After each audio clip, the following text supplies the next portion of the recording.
ദൈവം തൻ്റെ സ്വരൂപത്തിലും സാദൃശ്യത്തിലും മനുഷ്യനെ സൃഷ്ടിച്ചപ്പോൾ ഭൂമിയിലെ സകലത്തിന്മേലും വാഴുവാൻ അനുവദിച്ചു. യേശു പാമ്പിനെയും തേളിനെയും ചവിട്ടുവാൻ മനുഷ്യർക്ക് അധികാരം കൊടുത്തു. എന്നാൽ ഇന്ന് പലരെയും ഭരിക്കുന്നത് സാത്താനാണ്. അതുകൊണ്ടാണ് അവരിൽ നിന്നും സാത്താൻ്റെ സ്വാഭാവികമായ സകല പാപങ്ങളും അഹങ്കാരവും കളവും വഞ്ചനയും കടന്നു വരുന്നത്. സാത്താൻ വരുന്നത് നമ്മുടെ സന്തോഷം മോഷ്ടിക്കുവാനാണ്. സാത്താനാൽ ഭരിക്കപ്പെടുന്നവർ എന്നും മറ്റുള്ളവരുടെ സന്തോഷം കെടുത്തുന്നവരാണ്. സാത്താൻ്റെ തന്ത്രങ്ങളെ നാം അറിയാതെ പോകരുത്. ആരാണ് ഈ സാത്താൻ? സാത്താനെക്കുറിച്ച് പല പേരുകളും സത്യവേദ പുസ്തകത്തിൽ ഉണ്ട്. അവയിൽ പ്രധാനമായവ ഏതൊക്കെയാണെന്ന് നമുക്ക് നോക്കാം. 1. ബേത്സബൂൽ.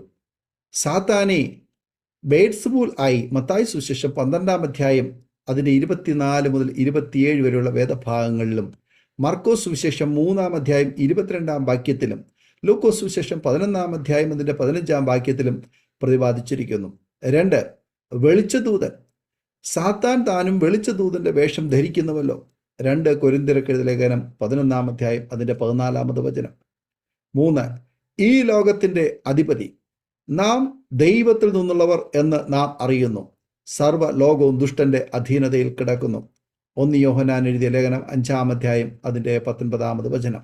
ദൈവപ്രതിമയായ ക്രിസ്തുവിന്റെ തേജസ്സുള്ള സുവിശേഷത്തിന്റെ പ്രകാശനം ശോഭിക്കാതിരിപ്പാൻ ഈ ലോകത്തിന്റെ ദൈവം അവിശ്വാസികളുടെ മനസ്സ് കുരുടാക്കി. 2 കൊരിന്ത്യർക്ക് എഴുതിയ ലേഖനം 4-ാം അധ്യായം അതിൻ്റെ 4-ാമത് വചനം. 4. പഴയ പാമ്പ്. അനന്തരം ഒരു ദൂതൻ അഗാധത്തിന്റെ താക്കോലും ഒരു വലിയ ചങ്ങലയും കയ്യിൽ പിടിച്ചുകൊണ്ട് സ്വർഗത്തിൽ നിന്ന് ഇറങ്ങുന്നത് ഞാൻ കണ്ടു.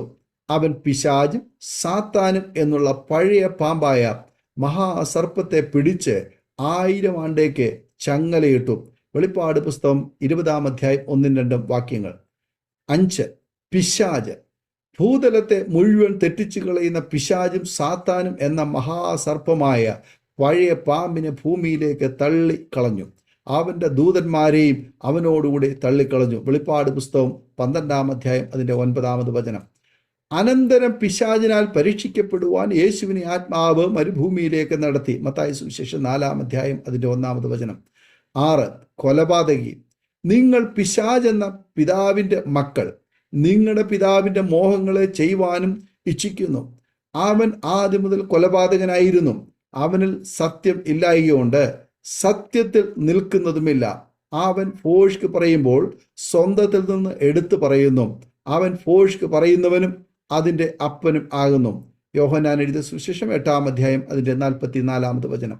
സാത്താന്റെ ഉദ്ഭവത്തെക്കുറിച്ച് യെഹെസ്കേൽ പ്രവാചകന്റെ പുസ്തകം 28-ാം അധ്യായത്തിൽ 11 മുതൽ 17 വരെയുള്ള വേദഭാഗങ്ങൾ നമുക്ക് കാണാൻ കഴിയുന്നു. യെശയ്യാ പ്രവാചകന്റെ പുസ്തകം 14-ാം അധ്യായം 12-ാം വാക്യത്തിലും പ്രതിപാദിച്ചിരിക്കുന്നു.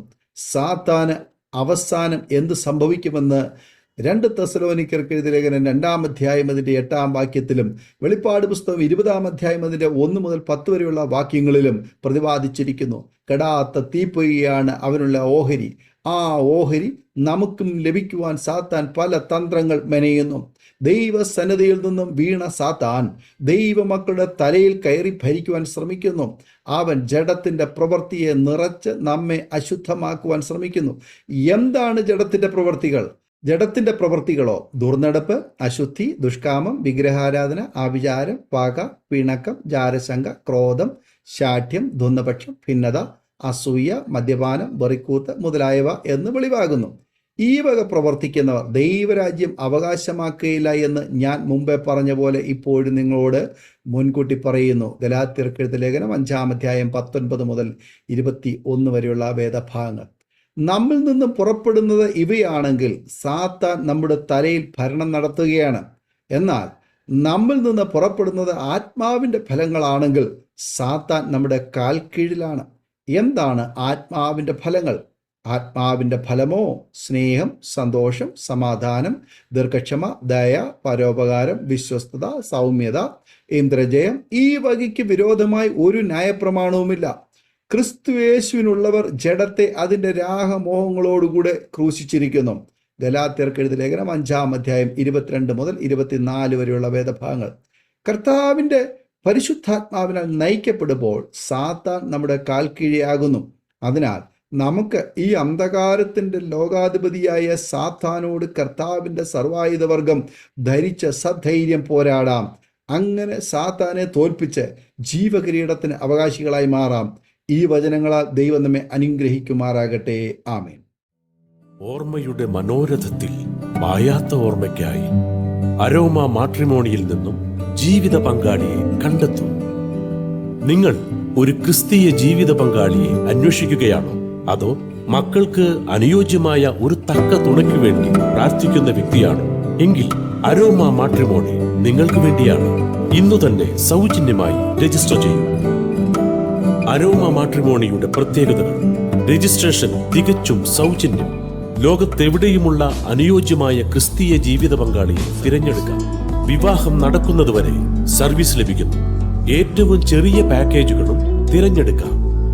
അരോമ മാട്രിമോണി നിങ്ങൾക്കായി ഒരുക്കുന്നു വിവാഹം പരമാനന്ദം.